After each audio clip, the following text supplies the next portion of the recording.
LinkedIn. One of the articles was quite interesting. It was 1991 mediation story at Washington, D.C. between international conglomerate and a joint State Department of Transportation surrounding the Beltway. And you were talking about it was very early age, and mediator's mind and the ego management is quite important and extra. And can you tell us the full story behind that and why the ego management of mediators is so important? Well, I start with this concept I've developed called the mediator's mind.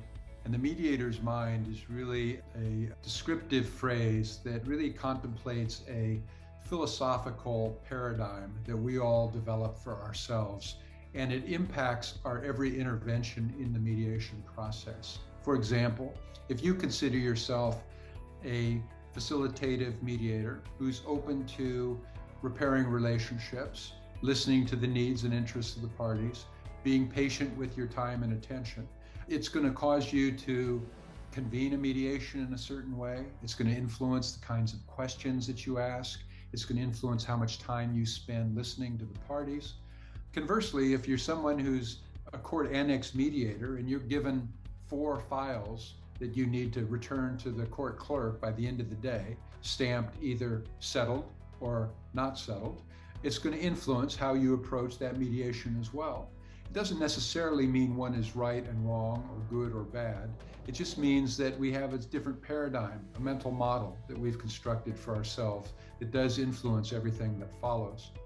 Part of my mental model personally is I've had to try and think about the tension we all face in mediation as it relates to our egos.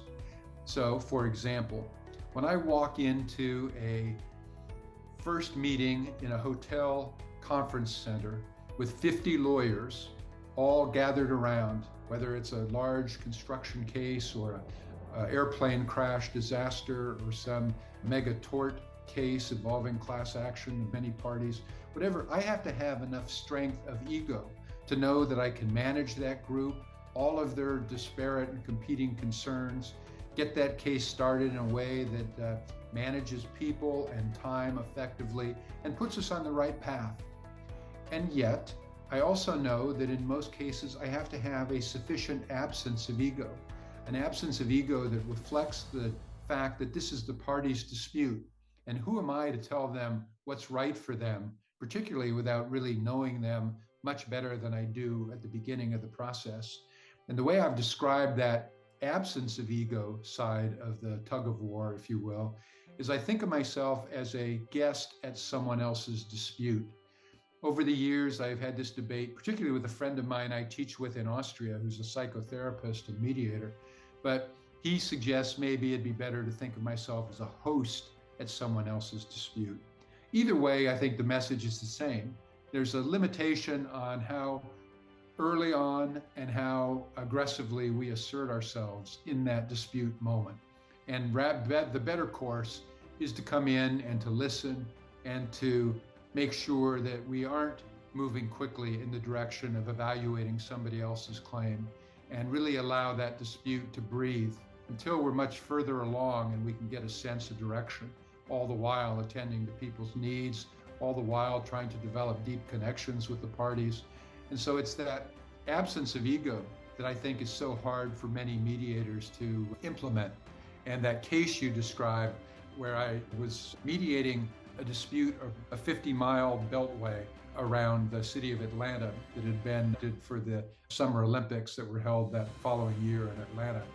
And the dispute had been going on for a number of years between the Department of Transportation and this construction company.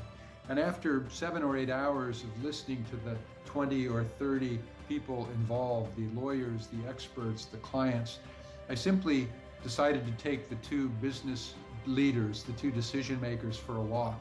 And I took them for a walk and I said, look, I don't have an ego in who prevails in this dispute, but I can tell you that this is mutually assured destruction. And the good news is that you both are new leaders, one for the construction company, one for the government entity. You're not the ones who were involved when this conflict arose. So you have this unique opportunity to put things behind you. What I'd ask you to do is think about an absence of ego. And I'd think about you just walking through this garden and talking amongst yourselves, between yourselves, about how things could be resolved today. And I'm just going to wait here while you do that. And they walked probably for 20 minutes and came back to me and said, I think we've reached agreement. We need to put this behind us. And I took both of the gentlemen back into the hotel conference center, and much to the dismay of all the assembled people who'd been billing for years on this particular dispute, the two business executives said, we're done. I want the lawyers to draft up an agreement. Thank you, Bruce. You can fly back to the West Coast and we'll get on with what we do best, which is building roads and bridges. And so that's just an example of how sort of the lack of ego comes into play from the mediator's perspective, and how important it is to sort of manage one's ego in this process. Oh, so what happened between them? I think I just helps them look at things through a different lens, DK. I think I helped them understand that this dispute was not of their making, that they had a unique opportunity to try and put it behind them and claim success or victory in that exercise. And then by my words and deed and demeanor, tried to get them adopting the right tone with each other, one that wasn't trying to one up the other company or fall back on tired, unsuccessful arguments, but simply to try and envision the path forward, one that could theoretically include business development ideas between the two of them, and they stood to benefit from that as well. So by kind of getting them on a unique course, I think I was able to steer them away from ego and steer them toward kind of mutual exchange. So do you have any routine, training your ego or minds? Well,